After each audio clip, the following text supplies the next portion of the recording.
Namaste, and welcome to our continuing series on the life divine with our beloved Ranganath. Namaste, sir. We are on page 264, beginning with the sentence, "The divine descends from pure existence." We'll read the paragraph.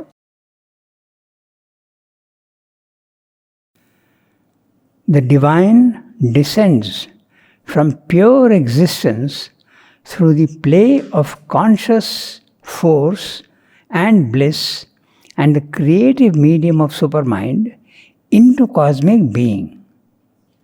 We ascend from matter through a developing life, soul and mind and the illuminating medium of supermind towards the divine being. The knot of the two, the higher and the lower hemisphere, is where mind and supermind meet with a veil between them. The rending of the veil is the condition of the divine life in humanity. For in that rending, by the illumining descent of the higher into the nature of the lower being, and the forceful ascent of the lower being into the nature of the higher, mind can recover its divine light in the all-comprehending supermind. The soul realize its divine self in the all-possessing, all-blissful Ananda. Life repossess its divine power in the play of omnipotent conscious force, and matter open to its divine liberty as a form of the divine existence. And if there be any goal to the evolution, which finds here its present crown and head in the human being, other than an aimless circling and an individual escape from the circling, if the infinite potentiality of this creature, who alone here stands between spirit and matter, with the power to mediate between them, has any meaning other than an ultimate awakening from the delusion of life by despair and disgust of the cosmic effort and its complete rejection, then even such a luminous and puissant transfiguration and emergence of the divine in the creature must be that high uplifted goal and that supreme significance. So, language is a little, and he includes so many things and so many phrases that we have to look at each thing, what he's saying carefully. So we'll do that now. So, he has told you that the entire range of existence, from the highest to the lowest, we are going to divide into two. You can divide as you want, but we will follow the Vedic pattern, and we will divide into 7 planes of consciousness, or if you include the psychic being, into 8 planes. So, existence at the highest level, Sat, Chit, Shakti, Ananda. He is taking it in that sense. Sat, Chit, Shakti, Ananda. So, Sat becomes matter at the lower level. Consciousness force, Chit, Shakti, becomes the vital life. Bliss becomes the psychic being. And supermind becomes mind.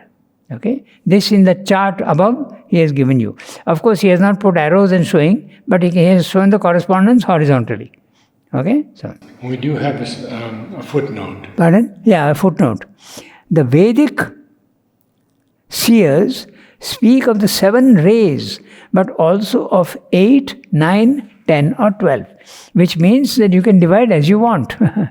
And in fact, Mother divides into, she says there are infinite number. Sri also himself says there are infinite number of divisions you can make, because every time you go a little bit up, characteristics go on changing. The divine being infinite, there are infinite qualities and infinite levels. Okay? Now, we read the sentence, each sentence. So, with this pattern in mind, he can say, the divine descends from pure existence. Pure existence, Sat. And what is Sat? subtlest of substance. Okay? He makes a very interesting distinction in one place. He says, I will call existence that substance which is the subtlest. It has no, you can almost say it is not substance. So that is existence. You come down a little more, like for instance, ether, and you come down to air, which is the next one, you can even feel the air. So there is a little bit of density there. So that I will call substance. And if you come down even more, I'll call it matter. What about ether? What about ether? The ether is the one that is so subtle that even some philosophers say it doesn't even exist. It is so subtle. In fact, science does not accept ether. So, that is so subtle that you can say it is nothing at all. So that Srimad calls existence. And then slightly below that, I found this in one place where he makes a gradation.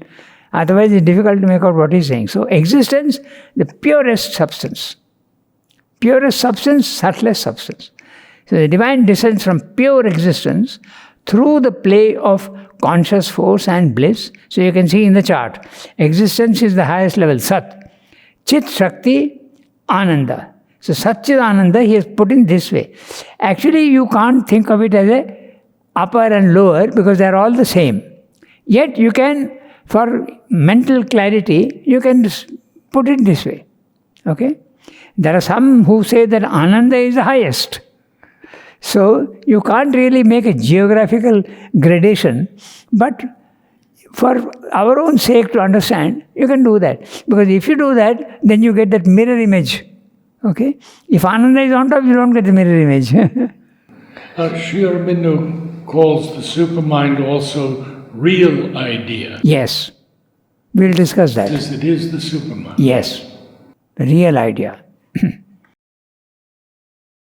So he's saying, the divine descends from pure existence through the play of conscious force, Chit Shakti, and Ananda, and the creative medium of supermind into cosmic being. Cosmic being, the universe. So, from outside the universe, which he calls the transcendent is even transcendent of the universe.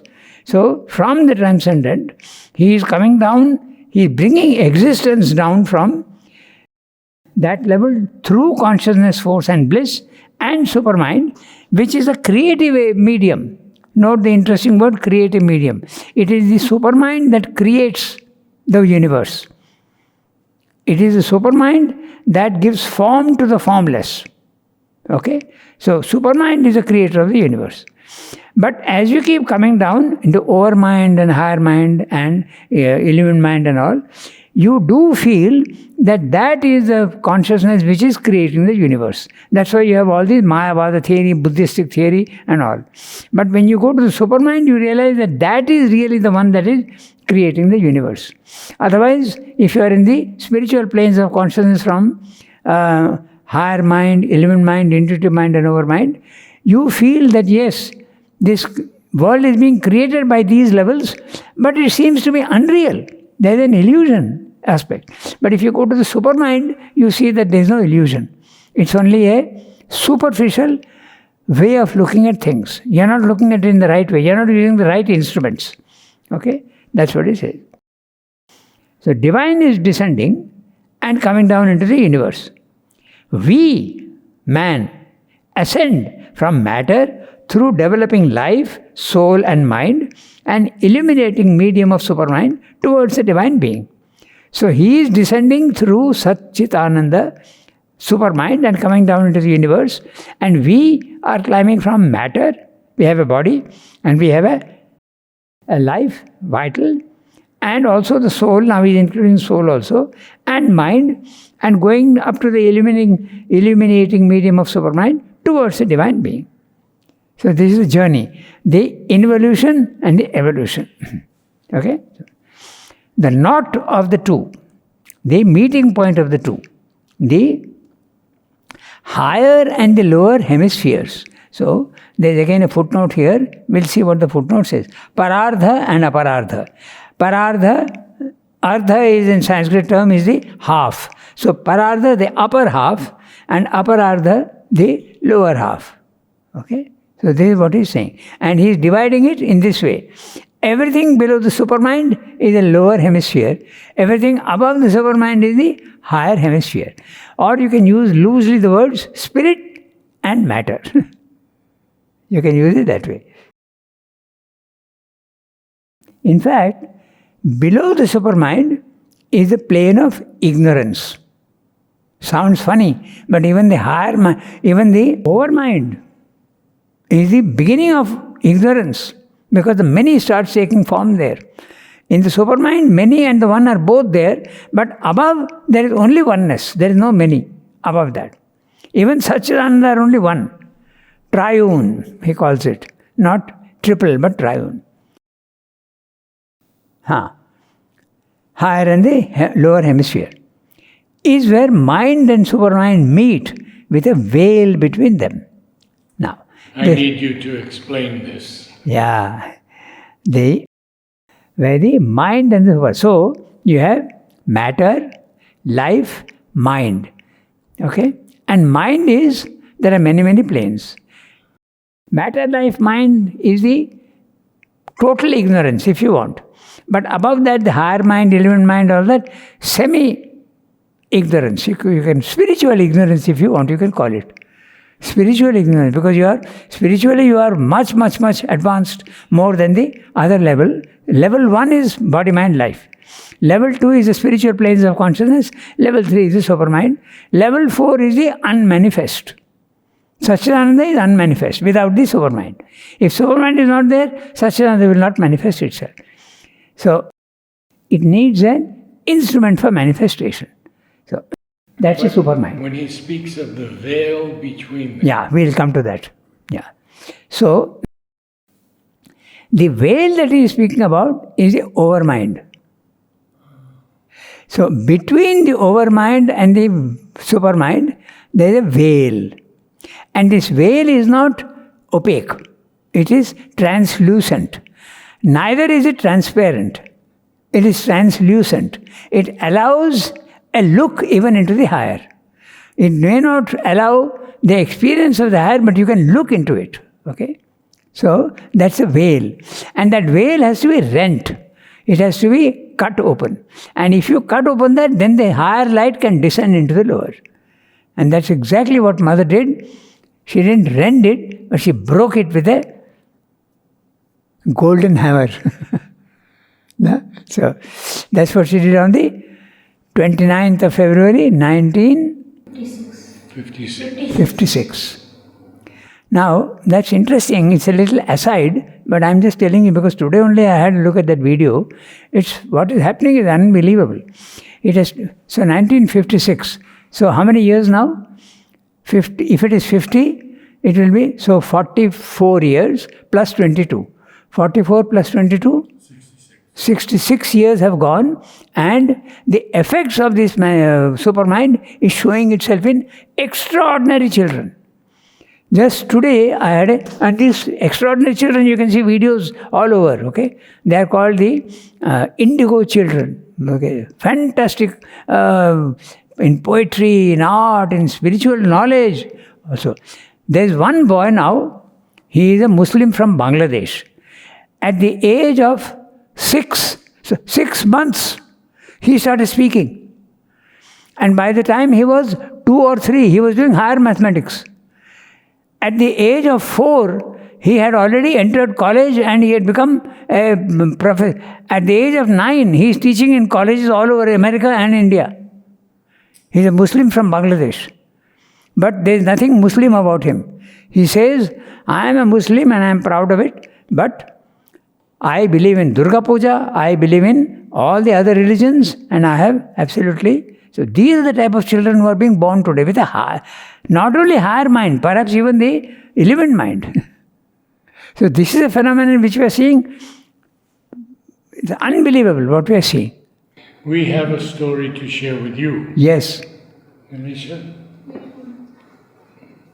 We were at the ceremony for Uday Arya's grandmother. And they asked me to read Savitri, and they asked Nilisha to read some passages. Rishika is 6 years old. She picks up Savitri and she reads line after line after line perfectly. Even the difficult words she works out.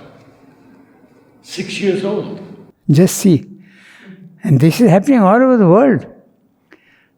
And this is not something made up. There are videos showing a 9-year-old is teaching PhD students. At the age of 6, no child speaks. 6 months. 6 months. Yeah, 6 months, yeah. No child speaks at 6 months, but he's speaking. It's fantastic what's happening. And this is my feeling. You can always challenge it and say something else. But it's the effect of the supermind that is happening. But this is not what Sri Aurobindo meant by transformation. He meant that even the body will change.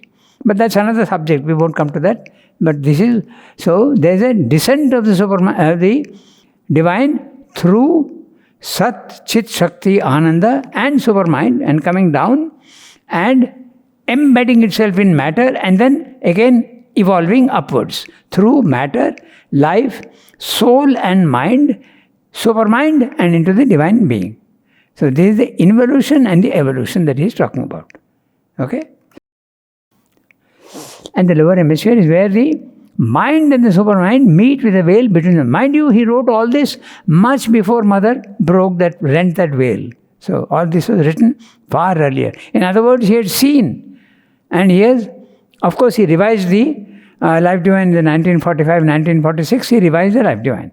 So many of these things may have been added there. Okay, so, but originally he wrote this in 1914 to 1920 in the Arya. 100 years ago, more than 100 years ago, Life Divine was written. It was revised in 1945. So, the rending of the veil is the condition of the divine life in humanity. What is meant by divine life? Ignorance will disappear. Okay? The mind will be an instrument of knowledge, not of ignorance. The vital will be an instrument of perfect power. No imperfections in it. The body will be a body of free of disease, free of death. So, and free also of the laws that operate in the physical world. No limitations at all. It will be self-formed and it can also dissolve itself by its own will. So that would be the divine body. He has described this in the supramental manifestation upon earth. He has described the divine body in detail. Before that he did not. So, this is what he's saying. Descent and ascent. And you can have a divine life on earth only if that veil is rent. And it has been rent. So now the possibility of a divine life on earth is possible. What is meant by divine life? Not a yogi, but a superman will be here. The difference between a yogi and a superman is that the yogi will have a ordinary biological birth. But his consciousness will be at a very high level. But the superman may not have a biological birth. He may be able to create himself. Swayambhu. He may be able to create himself. And dissolve his own formation also if he wants. So where would you place the Indigo Children? The what? The Indigo Children. Oh, they are very much human, but at a very high level of intelligence. I don't know whether consciousness in the spiritual sense is there in them. But this boy is speaking of the religion, harmony of all religions. So already there is some indication of that. Okay, so it's interesting. But even the level of intelligence going up so sharply is something exceptional. Absolutely. It's very difficult to say where to place them. We don't know what's going on inside them, what their psychological attitude is. No? So, but while we are speaking of it, it's interesting. Another child born in Russia, okay, he says he has come from another world. He is also a young boy, now he is quite old. So that also is a very interesting fact. All these things nowadays are available on the internet, so you come to know what's happening in every corner of the universe, in the world. So he says he has come from another place. He says that there was civilization there outside in the universe somewhere. And he says the world is undergoing a huge change. He is clearly a spiritual person. All his utterances are spiritual. He's a Russian boy. Like what will you say about the psychic being of these indigo children? Difficult to say. I have no knowledge. What is apparent is the intelligence. What is apparent is the intelligence. But if they speak words which reflect the psychic being development, that's another thing. But we have no information on that. And we don't know how they will transition into the super. And what is their condition also we don't know. But intelligence is very high. So Swamdev is saying the rending of the veil is a condition of the divine life on earth. There is a very interesting message to Satyendra where he speaks also of the rending of the veil, but that is a different rending of the veil. It is from the normal level of consciousness to go into the higher plane of consciousness. There is also a veil, the mind activity. The mind activity is thoughts, and thoughts are movement. And all movement is obstructive of clarity. If there is movement, clarity will not be there. There can be translucence, but not transparence. Okay? It's possible. So, but the mind with its activity is opaque. It does not allow the higher levels of truth to come down into the lower. So you have to make your mind silent.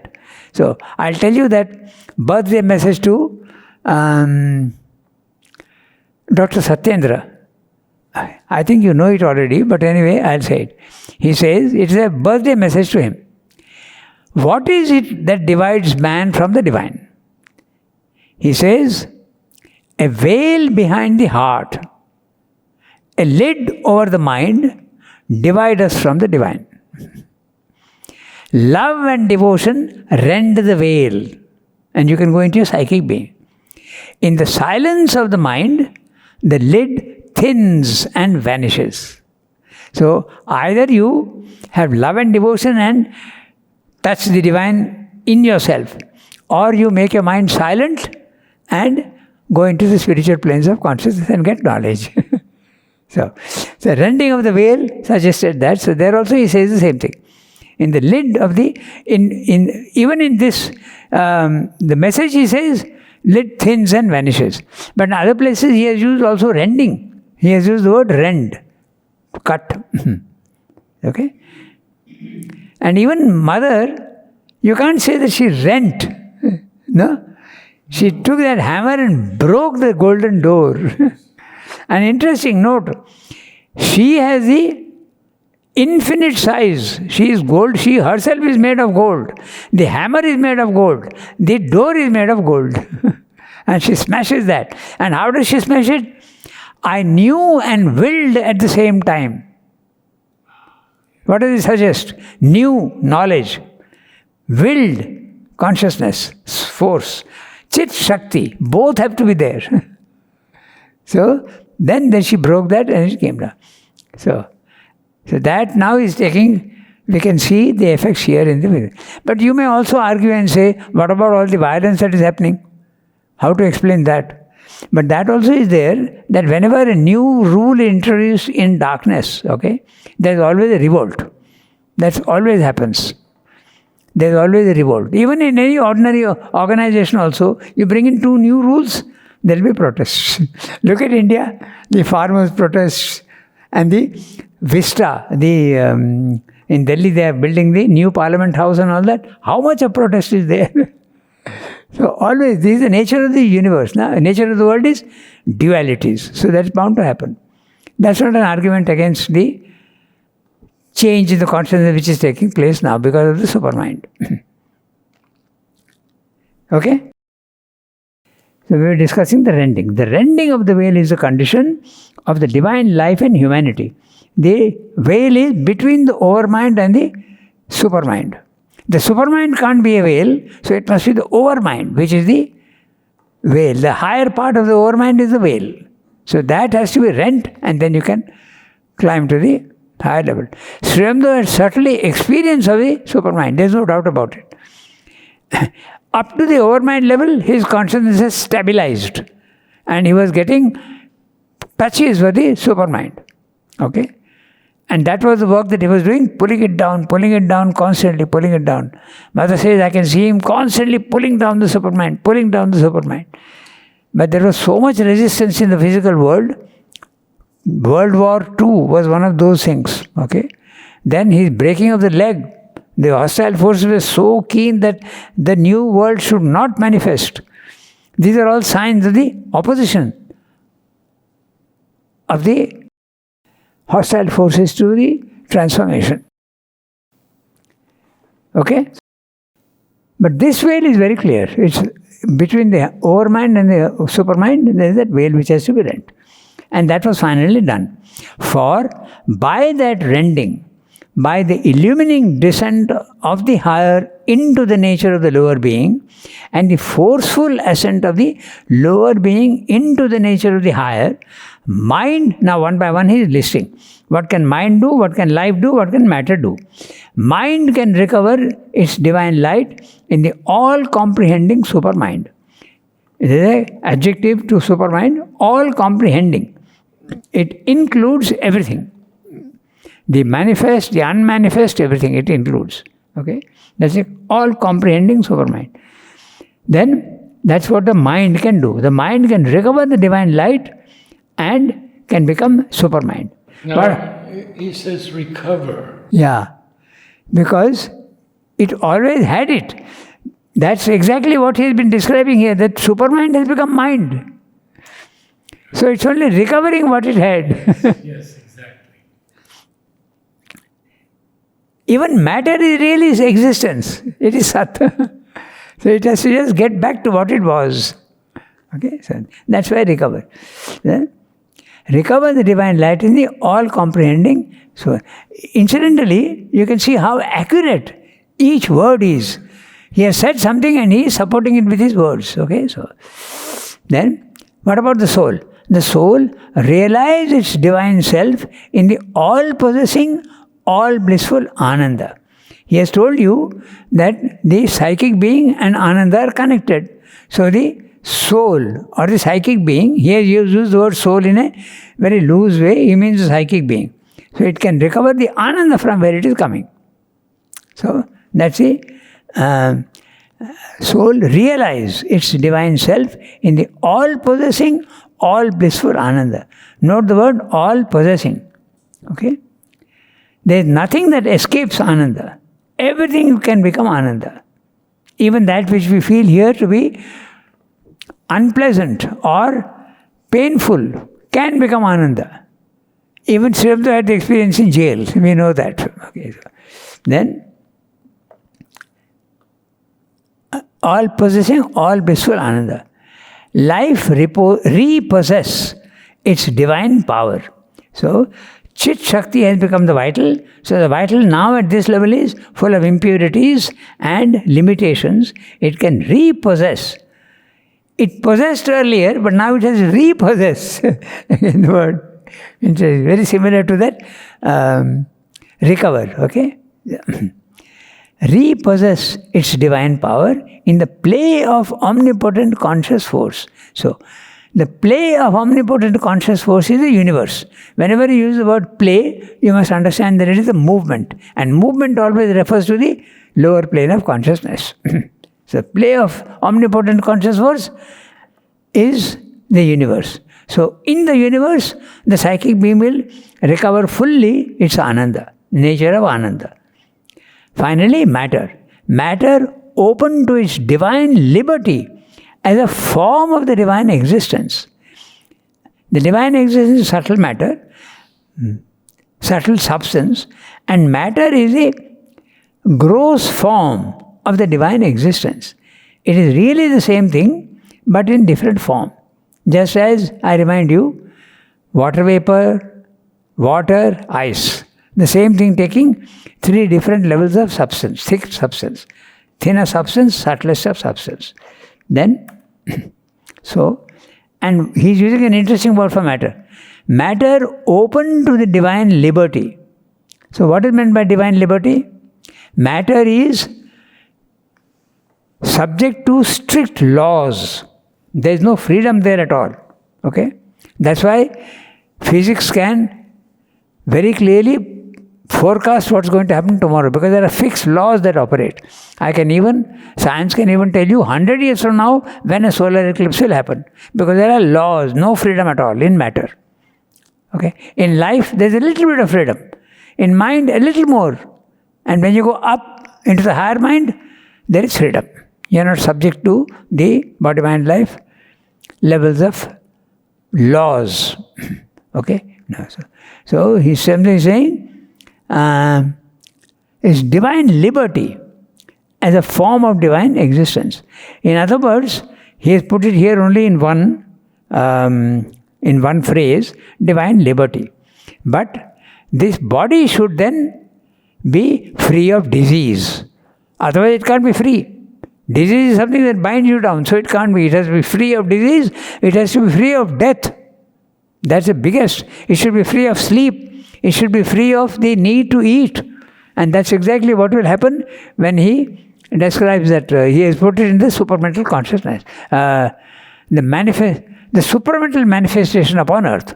That's the article which he wrote last for the bulletin.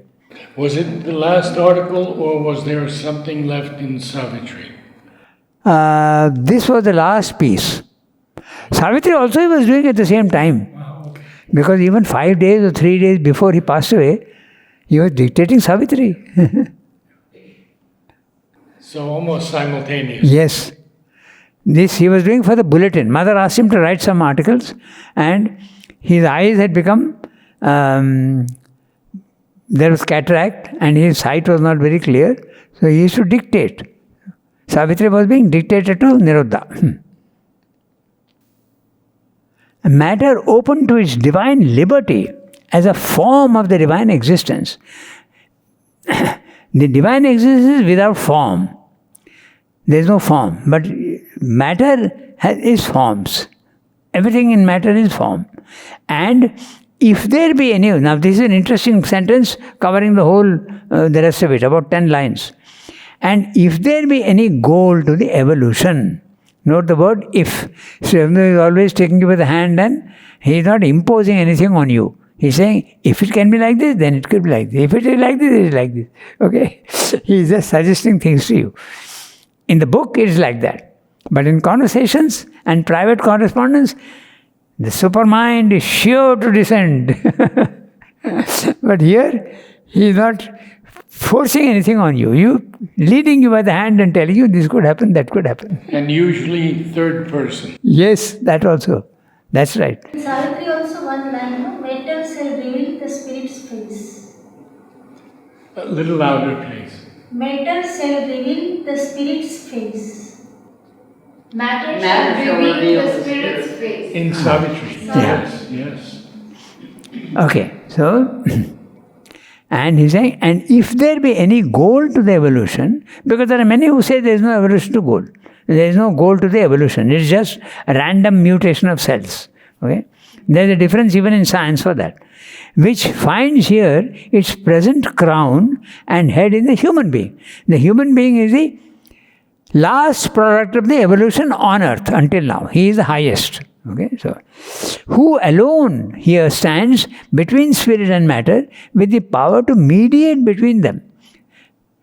The animal can't do that. The animal cannot have a spiritual life. It's only the human being which can have a spiritual life. And that's why he says that when man comes on the scene, it makes a crucial point in the evolution. It's a very, very important turning point in evolution, because now evolution has become conscious. Before that, it was unconscious and slow. Matter became life, and life became mind. Until that time, millions of years from one level to another level. But when mind comes in, conscious change is possible through yoga. So, so that's why he's repeating here. Who alone here stands between spirit and matter with the power to mediate between them. Okay? Has any meaning other than an ultimate awakening. Okay? You have to again supply that word if. Okay? if there be any if there be any goal to the evolution which finds here its present crown and head in the human being, other than an aimless circling and an individual escape from the circling. Okay, so he is eliminating this. Okay, he is saying if there is a evolution, and I will not consider, he is saying, the aimless circling in an individual and an individual escape from the circling. Aimless circling, man remains what he is. And a escape from the circling, he is referring to the ascetic. He is saying that he wants to go away from the physical world, not considering that there is an evolution here. Okay, so those two cases he is eliminating. Then, has any meaning here than an ultimate? No, we skipped a line. So, and if there be any goal to the evolution which finds here its present crown and head in the human being, other than an aimless circling and an individual escape from the circling, if the infinite potentiality of this creature, this man, okay, who alone here stands between spirit and matter, with the power to mediate between them, has any meaning other than an ultimate awakening from the delusion of life by despair and disgust of the cosmic effort. That's another thing that he is also saying. That's not what we want. Okay, so delusion of life by despair and disgust of the cosmic effort.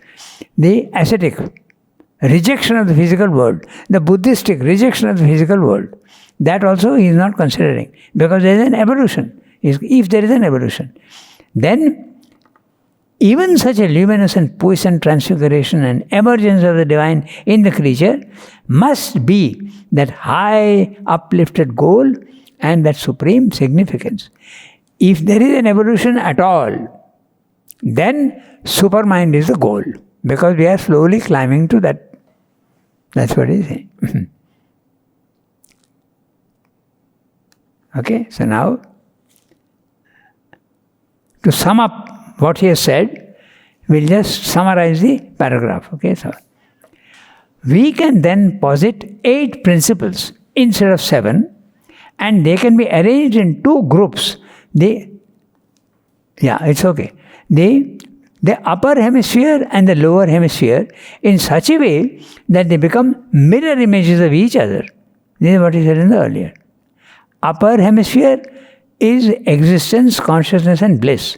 The lower hemisphere is the matter, life and mind, including the psychic being. That's the lower hemisphere, because the psychic being is enmeshed in the lower consciousness. The divine spirit descends into matter and becomes involved in it. Man ascends from the base of matter to go up to the supermind and beyond into the spirit.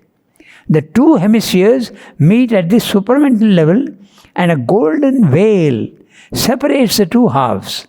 That veil has to be rent so that the spirit can openly be present on earth and man ascend in consciousness and live the divine life on earth. If there be any goal and aim for the evolution, apart from the individual ascetic liberation which rejects earthly life through disgust, it is this, that the divine life on earth become a living reality. So, he is saying if there is any goal, because even the ascetic has a goal. His goal is to escape from here. So he says that goal we are eliminating. And we speak of the other goal. The other goal is to reach the supermind, not reject the physical world. Okay? So, that completes the paragraph.